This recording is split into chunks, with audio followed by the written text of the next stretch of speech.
बच्चों, let's read out the question.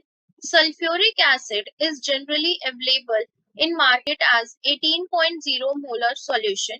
How would you prepare 250 ml of 0.50 molar aqueous H2SO4? Question बोला हुआ है आपको कि जो हमारा सल्फ्यूरिक एसिड है H2SO4 वो हमारा मार्केट में 18 मोलर सॉल्यूशन में अवेलेबल होता है। तो आपको 250 ml सॉल्यूशन बनाना है किसका 0.5 मोलर सॉल्यूशन एक्वस H2SO4 का। तो वो आप कैसे बनाओगे? उसके लिए हमें एक इक्वेशन पढ़नी पड़ेगी जो कि हमारे इस क्वेश्चन का की कॉन्सेप्ट है applying molarity equation. Molarity equation, जब भी हमारे पास इस टाइप के क्वेश्चंस आते हैं तो हम मोलारिटी इक्वेशन का यूज करते हैं। मोलारिटी इक्वेशन क्या कहती है हमारी M1V1 is equal to M2V2। यहाँ पे M1V1 क्या होता है हमारा नॉन सॉल्यूशन के लिए होता है जिसकी हमें कॉन्सेंट्रेशन और वॉल्यूम मोलारिटी और वॉल्यूम हमें गिवन होता है, वो हमारे नॉन सॉल्यूशन। और M2V2 अननोन के लिए होता है, अननोन सॉल्यूशंस जिसकी हमें मोलारिटी या तो गिवन होती है या फिर वॉल्यूम गिवन होता है, जिसमें से हम एक को कैलकुलेट कर लेते हैं।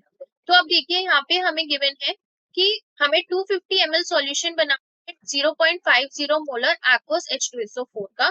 तो मार्केट में 18.0 मोलर सॉल्यूशन अवेलेबल है।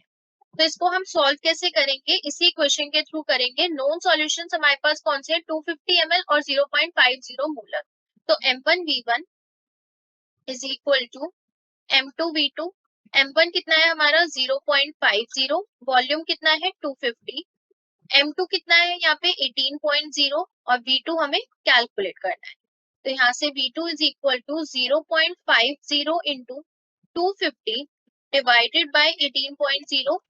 V2 की वैल्यू आ जाएगी यहाँ पे आपकी 6.94 ml। इतना हमें मिलीलीटर V2 का वॉल्यूम चाहिए। तो V2 का वॉल्यूम हमारा ये आ गया। हमें एक्वा सॉल्यूशन बनाना है इसका। सो वॉल्यूम ऑफ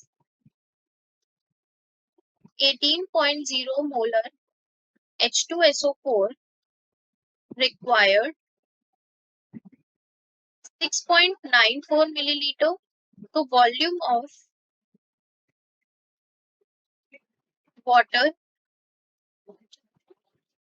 रिक्वायर्ड, हमें वॉल्यूम कितना चाहिए होगा वाटर का? 250 में से 6.94 को माइनस करेंगे, minus 6.94 that will be 243.06 millilitre. इतना हमें वाटर चाहिए इस सॉल्यूशन को प्रिपेयर करने के लिए। So this is the answer for this question. Hopefully you will understood it well. Best of luck.